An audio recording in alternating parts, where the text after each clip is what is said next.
Hi, this is Zibby Owens, and you're listening to the award-winning podcast, Moms Don't Have Time to Read Books. I'm also the host of Moms Don't Have Time to Lose Weight, and I'm the editor of the anthology, which you should run out and buy, called Moms Don't Have Time to, a quarantine anthology. All proceeds of that book go to COVID-19 vaccine research. And I'm the editor-in-chief of Moms Don't Have Time to Write, a new publication on Medium, and we're accepting submissions, so please send your personal essays there. And if all that isn't enough, you can follow me on Instagram at Zibby Owens, and my website is zibbyowens.com. Okay, now back to this amazing podcast.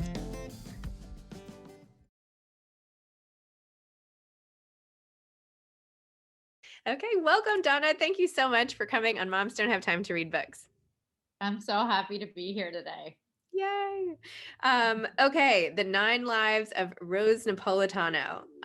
This book is like, it's like, should I have my character do this or that? Should this happen or should that happen? And instead, you put all of those alternatives in different lives. It's like a genius way to explore sort of alternative lives and like what can happen when you make these little decisions, which I loved. So I just wanted to say that up front. It's so cool.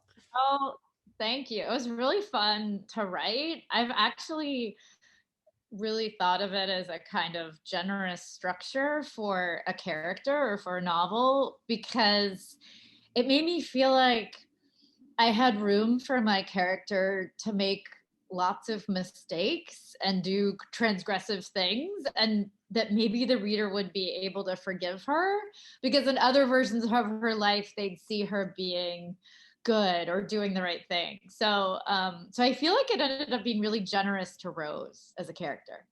Yeah, you definitely got to know her, and all the different, it's more than you get to know her. It's like you get to see what happens to someone when life takes them in one way versus another, right? Like some things she decides, some things happen to her, and then you roll with it in each scenario. I feel like I'm being very vague about this, but everything from like, do you cheat? Do you get cheated on? Do you have a baby? Do you not have a baby? Do you adopt a baby? Do you have a miscarriage? Like there's just like every and then I would like go to the next one. I'm like, oh, I forgot. Yeah, she could have done it this way. Like this could have happened. It's like those like things on probability, where you like chart out all the different things. Anyway, it was just great. And of course, the central question of your whole book is it okay for a woman not to want to have a child? Right. And you examine that over and over again. So tell me a little bit about that whole theme and how you got going and all of it. Well, so when I'm going to write another book, I asked myself a question, which is, what feels urgent to me?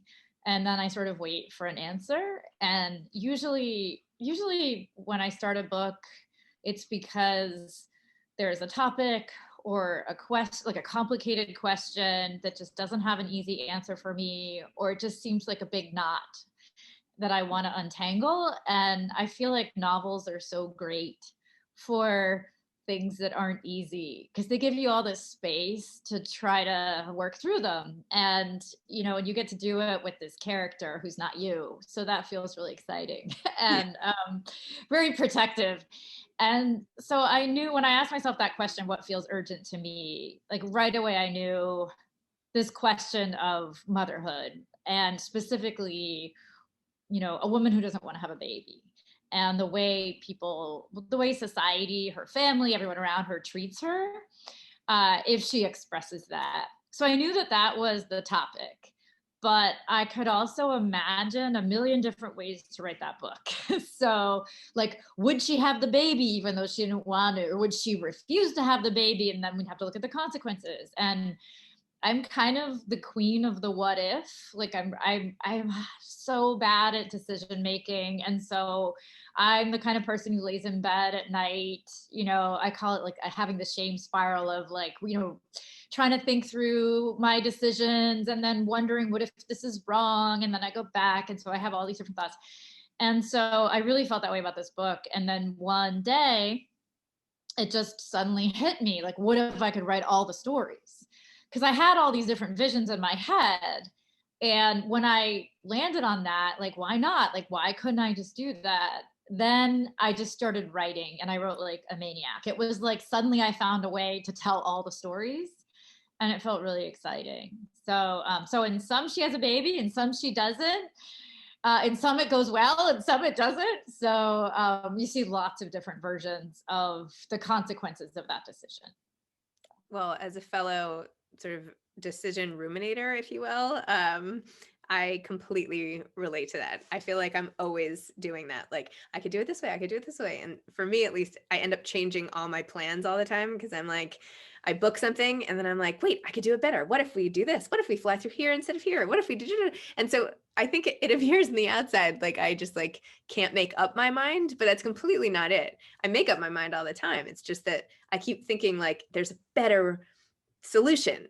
And now I need to like shift everything to like execute that better decision. And I feel like that's what was going on with Rose, right? Like in all the ways you explore it, like, okay, well, I can have her, just like what you're saying. It's like, anyway, so I think I could have written the 26 lives of Rose Napolitano. exactly.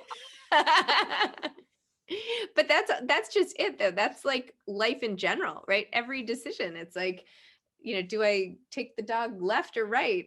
It changes everything in a way, right? Not let alone the giant decisions you make about whether or not to have a child. So I don't know. I Yeah, just and anyway, motherhood is one of the biggest ones, right? And what if you choose wrong, or what if something happens that's that doesn't go the way that you hoped it would, and what if yep, and I feel like I can go what if forever about all sorts of things, including you mentioned like like especially vacations. I feel like I plan and replan them like over yep. and over and over and over again. Me too. Me too. I have credits at like all these different places because I'm constantly canceling. Yeah. And also the whole notion of the kids you didn't have, I found super fascinating because it's like with every relationship, right? Like, what if I had had kids with that boyfriend I broke up with? Like, what about that other boyfriend? Like, what kids are those? Who are those unborn kids? Where are they now? Like, what would that have been like? I mean, who doesn't think of, maybe not everybody thinks about this like we do, but I do. I feel like that's a whole other book. That's like the 9 children of Rose Napolitano that she didn't have with the Ooh, other. I like that. I'm seeing a sequel. I don't know. That could be really cool. um, yeah, and then like what happens to those kids? And what if one of those kids was going to be like the president, right? But she breaks up with that guy. I don't know. This could be a series. I don't know. That right? Each episode could be a kid you didn't have. Okay, I'll stop. But I anyway, feel like novels are, what's wonderful about them is that you can do the stuff you can't in real life. Like you can make all the mistakes, you can commit all the crimes, you can have all the affairs, like you can have all these different lives and even give more than one to your character, which you just can't do in real life. And then you can just sort of see the consequences play out, but without having to bear those consequences in your own life, which is really the therapy of writing for me. so were you working through some decisions at the time of the writing of this? I had for many years worked through some decisions about this, which is why when I was ready to write a new book and I asked myself, what do I want to write about next? I knew immediately, like to my core, to the bottom of my heart and soul, that like, oh, I'm going to tackle this issue of being a woman who says she doesn't want a child, because I definitely was that. I was that woman, and I didn't understand how much pushback I was going to get. Like I think early on in my life it didn't occur to me that people wouldn't accept that desire. I just kind of thought like, oh well, sure, like I can just say I don't think this is for me. But I was really startled, especially as I got older. And then, like in my 20s, if I said that out loud, like people just automatically dismissed me. And those dismissals got more and more intense as I got older. And then once I got married, it became like a battle against me, like all around me. And it was just really, I had many, many years that I would just say were pretty dark nights of the soul around this issue. And so I had so much pain, I think, from that time in my life, and then also so much anger from not being believed, or just from being dismissed, or just from being called selfish, or that I kind of just, when I wrote that novel, when I opened my laptop and I really started working on it, I just poured it all out and into Rose and out of her mouth, like every verboten thought I had ever had, like all the things that I had experienced but didn't know how to respond to. Like suddenly I responded to them with Rose. And I remember as I was writing, I thought, okay, I'm just gonna give her all the thoughts. I'm just gonna like say all the things. And maybe people will hate this. Like maybe no one will want it because you're not supposed to say these things. So I was prepared for nobody to want to buy the book or just for there to be a really negative reaction. And so I kind of felt shocked when it got such an intensely positive response when my agent went out with it. It actually kind of made me feel forgiven as a woman. Wow. Who knew a book proposal could do all of that? Could heal all the pain of many All years. the wounds, shed the light on the dark times. Kind of, though, like it felt really good to explore this thing that I had gone through via a character. And I really do feel like writing novels, they feel like such safe spaces for me to say whatever gets unsaid in real life. And it felt kind of miraculous to have this outpouring of positivity for this character that isn't me, but also came from me and from this part of my past that feels kind of like an ugly part of my past. So yeah, I know that sounds cheesy, but it really did feel pretty healing, and it still does as people read it now and are excited about it. So, Well, I bet after you realize how many people share some of the thoughts and feelings, you'll feel like, I mean, I feel like it sounds like you felt very alone in this decision of yours, like it was you against the world, whereas many women struggle with the same decision.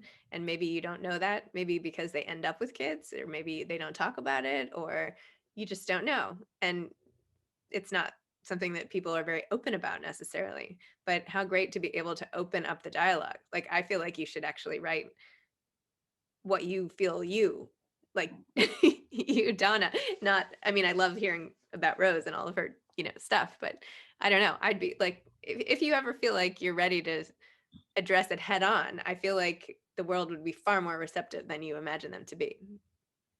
I wonder how much the world has changed on this issue. I think one of the things I really hope in the novel is just, the novel isn't like pro having kids or against having No, kids. I know. It's about choices. I think the importance of women having choices, about everything too, about marriage, career, all the, their friendships, Yep. etc. Not just whether or not they have children, but just this idea that motherhood is a choice. I think we grow up and everyone assumes it's a given.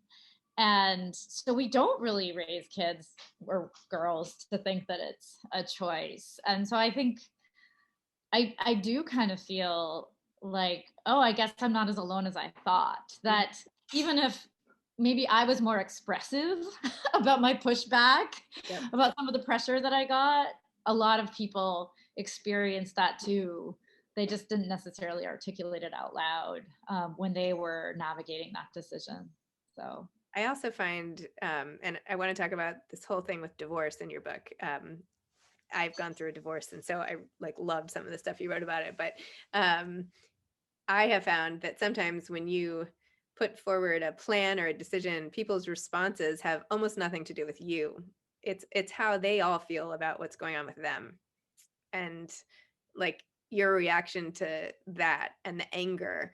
It's like I feel like it's this evolutionary thing, right? Where we all feel like collectively, like we're actually, if we all decide not to have kids, then the world ends, literally.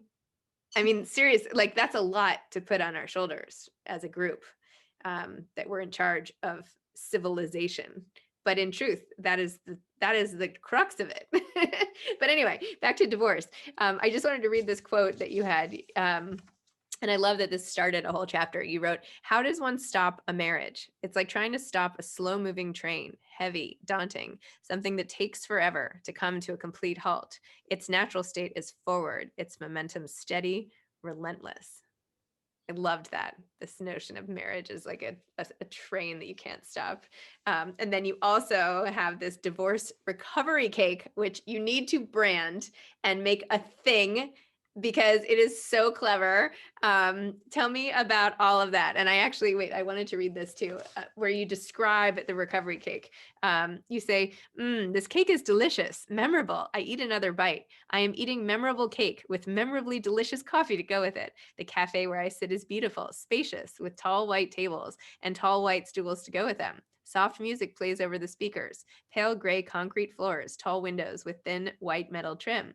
White and pale gray and white. Serene, clean, soothing, new. I'm supposed to be at a conference this week out on Long Island, but after a morning of boring panels and talks, I found myself walking out down the street through the pretty little town and into this cafe. I cut a big forkful of the spongy cake and gobbled it, left the soft sugary flavor melt on my tongue before I swallow, chase it with a sip of the rich Americano I ordered to go with it.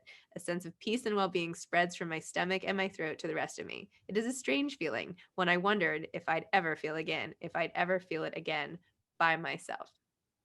That's amazing. This is like ode to the divorce recovery cake. Well, you know, it's funny. When I was doing the revisions for this book, or like the very, very last read before it went to press, which my editor, Pam Dorman, I feel like she made me read it like 100 times. so anyway, but then I had this space between the second to last read and then this final one where it was like in PDF form, and I like crying through a lot of the book, which was weird because I don't normally cry when I read my own books, but that chapter, one of the chapters that just like I remember. So I'm also divorced, and I just remember feeling like I was never going to feel okay again, and I remember those moments. And I also love to eat, and I love to eat things like cake. And I remember when I was like in the throes of I was left by my husband and a movie. It was bad. And, you know, my friends, like, you know, just they had shifts. They just kept coming over to my house, and they would bring all kinds of food because everybody in my life knows Donna loves to eat. And I had no appetite. And I remember my friend Alvina Ling, who's also an editor, she kept telling me, she was like, you're going to want to eat again, Donna Freitas. And she was like, your appetite's going to come back, I promise. And she calendar and put a date 6 months into the future that that said like Donna's appetite comes back. And I think about that all the time, and I remember those moments when it did start to come back. It was like, oh, it's right, like I am gonna feel like she was right, like I'm gonna want to eat food again, I'm gonna want to eat cake, like I'm gonna taste things and enjoy them, because I really did believe I might never enjoy anything again. I was going through that, and so when I read that chapter, I burst into tears. And I think it was because I just felt it so strongly. And I kind of weirdly like wanted that for Rose. Like I felt her divorce really tempting it. And so thank you for like, I love that you fixated on that passage. It's one of the most meaningful ones in the book for me, I think. Oh, well, I feel like when I read that section, I was like, I feel like I am reading the author's experience in an actual cafe right now. Like, not that you didn't integrate it well, but it just was like, I was like, I bet this actually was something that happened because this is so specific. And I could be wrong. And also, I don't know. I'm the same as you. I feel like, I've told people, I was like, well, I think I like to eat more because I believe I get more pleasure out of cake than most people. Like when I eat a piece of cake, I'm like, this is the best thing ever. Like I really appreciate it. So I don't know, this whole scene and all of it just really I don't know, it hit home for me, probably my own experience. So anyway, but I think what you just said, by the way, Donna gets her appetite back. That should be a book title. It should. I like that whole story is another book. So not that you need my help. I'm sure you're already working on stuff, which actually I should ask. Donna, what are you working on now? Well, I've been dabbling with a couple of novels over the last the last like year or so, and I'm not quite sure which one is next. I kind of go back and forth between them. Both of them are actually about motherhood in very different ways. And so one is kind of a love triangle between three women, but not romantic. And another one has to do with like two mothers and two children. So like a mother and a daughter and a mother and a son, and an incident at their school and how different the two different mothers react. So that's ready to say, but I definitely like, I think my favorite thing in the universe is to write the first draft of a new novel, because it feels like a big playground for me to explore. I kind of love that time when you're writing the first draft because it's just yours. Nobody else has like told you what to do yet or like how to fix it. So you can kind of like include all the chapters that might get cut or all the characters that you have to fix, or like when I wrote my first draft of Rose Napolitano, the number one piece of feed got from every they read the first draft, and I was like, yeah, I know. It was like, oh, the husband's kind of a villain. You got to fix that. And I was like, oh yeah, but just let him be a villain for the first draft.